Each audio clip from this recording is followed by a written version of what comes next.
Hey everybody, what's going on? It's Tuesday the 7th of October and my lamp looks almost like a fez, almost, doesn't it? Let me move it. I have now it really looks like a fez.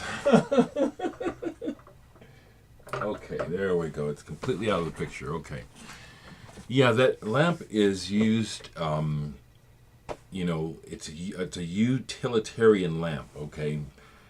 I use it and move it all the time in this room. So, I have a day off. I worked 7 days in a row on that mural with Say Adams and the other local artists, and really happy to have a little bit of time off today. I'm gonna chill, and I don't have planned what it is I'm going to share, but I started the camera thinking, well, I have played some records and I have a good feeling, so I would like to share that. I wanted to share that a big part of how I'm trying to live, and it is try because I could easily be an evil dog. It's in us. It's part of human nature to be divine and absolutely evil. And I just want to say, since I just wrote it on the internet to someone, why I'm like I am. It's something that I was taught by my parents and my grandparents and other adults who actually loved and cared about me. They all shared this message in one way or another. They said, be what it is you want in this world. You can't expect something that you can't be. That just has always made a lot of sense to me.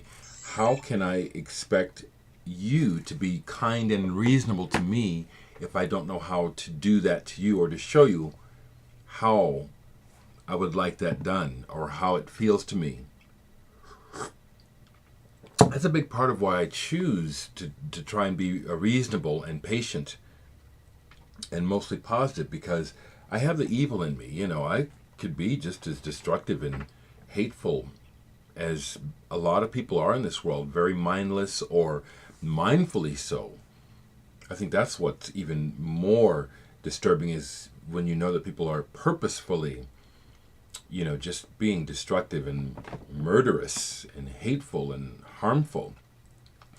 Even a fair amount of humor that people think is harmless is not, and I just stay away from it. I'm not a goody-goody. I just try to be conscious. I try not to hurt.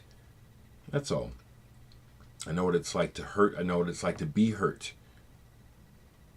I don't like it. I'm not a sadist, masochist. I don't like pain. I don't. I like love. I do. Well, I'll start with this album. I played this last night. Opeth, Pale Communion, their new album. I've just listened to one side of it, side 2. Slowly absorbing this.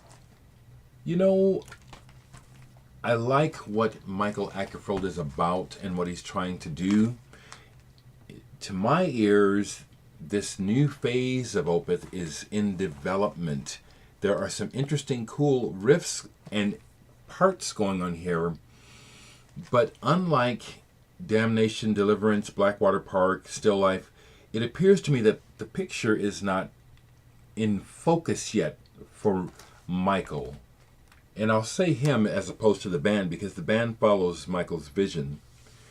I like this, but I will make a comparison to myself.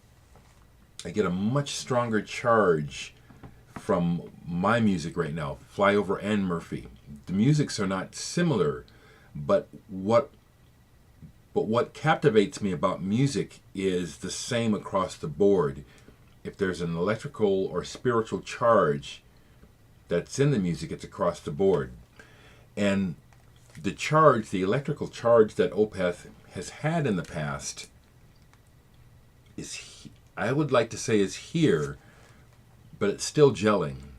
But I also still need to listen to this more. Last night was enjoyable, but after one side, I didn't feel like playing any more. Whereas some of the older Opeth albums, I play one side and I got to hear some more. So that's not a diss. That means that I have more work to do on this. We'll see, you know what I'm saying? Because I'm not going to second guess the artist's vision or the artist's purpose. Today, vibing with VC member Jonathan Henschel on Facebook, he showed that he's listening to Foxtrot this morning. I just played most of side one of Foxtrot by Genesis. This album, when I first heard this album in 1972, it was frightening. It really was, but in a good way, because it was what I had been looking for. You know, I could never, if someone asked me, what are you looking for in music, I couldn't define it in words, but I could hear it. The intro to Watcher of the Skies was what I was searching for, something with that much mystery, beauty, and spirituality all at the same time. And so the first time I heard those chords on Tony Banks's Mellotron, it stopped me in my tracks. I'll never forget the moment. Stopped me in my tracks. And it scared me. What is this? You know, and I had to hear more. Consequently, to this day, Genesis have a lot of meaning, a lot of personal meaning. We can dismiss some of their albums. You can argue about Phil Collins, but what they mean to me personally is not up for discussion. Alain Marcusfeld, Le Desert Noir, French guitarist. This came out in 1977 on Egg Records.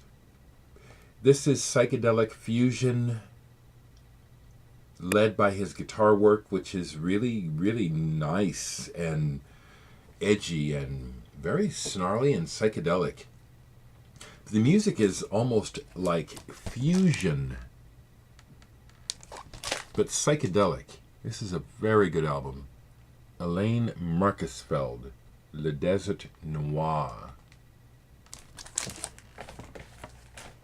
And then the other things that are going... Oh, well, I played this. This is not a library album. Marvin Welch and Farrar, Step from the Shadows. The guy in the glasses is Hank Marvin. Came to prominence, I think it was the late 50s or early 60s with the band The Shadows. Instrumental guitar band. Great guitarist. This album is excellent. Great songs, great harmonies. It says on the back that the engineers at Abbey Road rated this album engineering-wise as their standard for the best album recorded at Abbey Road Studios. Above anything the Beatles had recorded there, which you can hear it here. This is really wonderful. Excellent. Well-crafted. Well-crafted. And then beyond that, because again, I've been so busy working, I did actually some work last night, some mixing work. But one of the other library records that I listened to recently, and I tell you, folks, yes, I'm real happy with these. Real happy. Illustrations number 70, conducted by Pierre Harvey, the International Studio Orchestra. The cover fits, yeah. These are pure gold to me, pure gold, because every album I'm finding, if I don't like one theme, I just let it play to the next, and eventually we get to something really cool, like this one, Sight and Sound. This is an orchestral suite of 16 variations on 4 themes. And how nice that the theme is really good. And so this is just a joy to listen to. Absolute joy. I'm liking this probably more than I would like a lot of current rock, indie rock albums. And I'm always wanting to know about what's going on with independent music outside of the mainstream music. And there's a lot of repetition going on in indie music. There is innovation going on always, but indie is looking more like mainstream to me these days, actually. Here's another solid jazzy album that I found. New Target of the library music albums. Big band industrial. I'll endeavor to play a little bit of this. You know, I expect that some people will not dig this the way I dig it. That's fine. I'm digging this. Let me play a little bit of this one.